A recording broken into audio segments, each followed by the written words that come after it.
Yan, dito kami ngayon sa condo, no. Tingnan namin yung sasakyan na binili ng anak ko.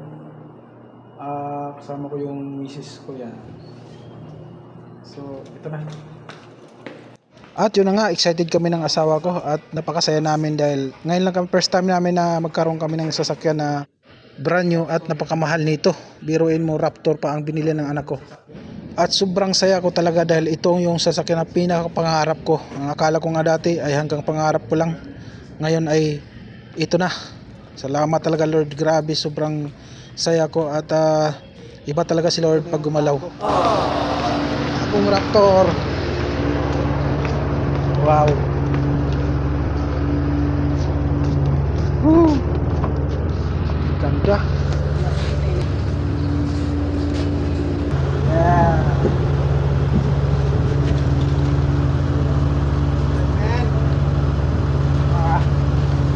Sarap.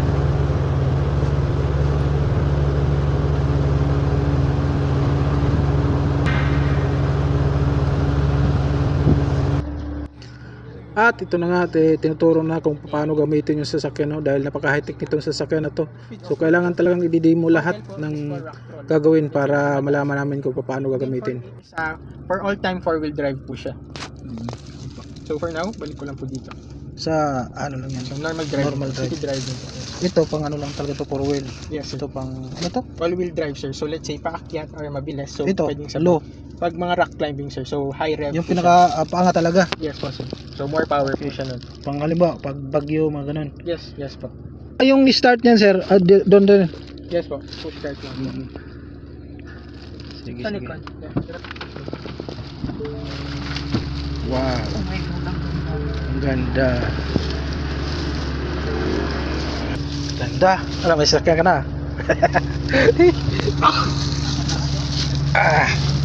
Sa likod.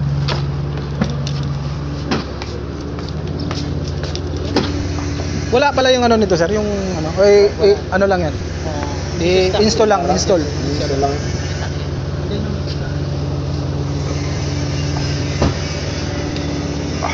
Grabe, laki ng gulong.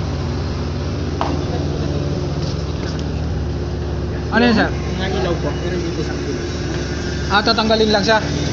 May tiniturn on lang po sa harap sir. Ano yung nasa bilog niya, sir? Yun. Nasaksakan po. Saksakan din. Galing, no? Pag halimbawa, nag-ano kayo, camping kayo, may saksakan siya. Pero kailangan lang, sir, i-on yung makina para gumagana yung saksakan. Yes po, yes po. Kailangan nakamata. Hanggang ilang voltahe ang kailangan? 230 sir. 230. 230 din. So, dinidemo lang niya yung ano, yung dalawang tambutso. Dapat na sila po. Tapos yung gasoline na gagamitin nito, sir? Yan sa inyo po yan sir. Basta gas po siya.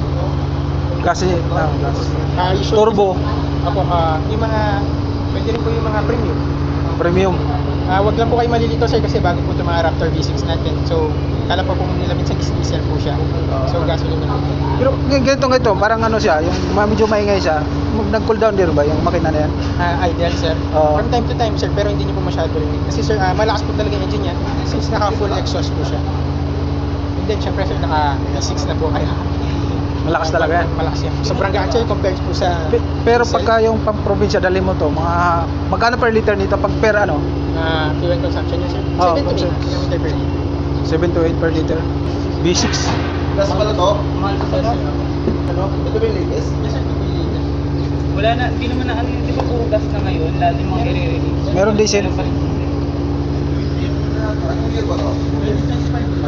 25 model. Okay guys.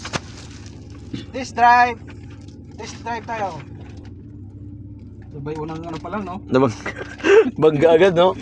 Sos. Panis, yung ano eh. Oo, naka-turbo pa. Woo! Lakas. Grabe. Hindi pwedeng ibaba ah. Test drive tayo, test drive. Sasakyan pala dito eh. Oh, yan yung umikot oh. Ano yan? Shuttle service yan dito ng Arca. Woo! Masarap ihataw eh. Masarap ihataw. Man. At ito na nga, tinest drive na namin. Grabe, sobrang ganda talaga. Ang sarap imaniho, ang sarap i-drive. Grabe, thank you Lord. Salamat talaga sa binigay mo sa amin blessing, no. Panibagong blessing na naman to. Iba ka talaga Lord kapag gumalaw talaga, talagang sobra. Salamat talaga Lord dahil sobra iba ka talaga pag gumalaw na. Dati nangangarap lang ako na magkaroon ako ng sasakyan. Ngayon ay nandito na, hawak-hawak ko na. At siyempre, magpapasalamat din talaga ako ng sobra sa anak ko at sa buong pamilya ko. Salamat sa inyo. Hanggang dito na lang. Please like, share, and follow for more videos. Bye-bye.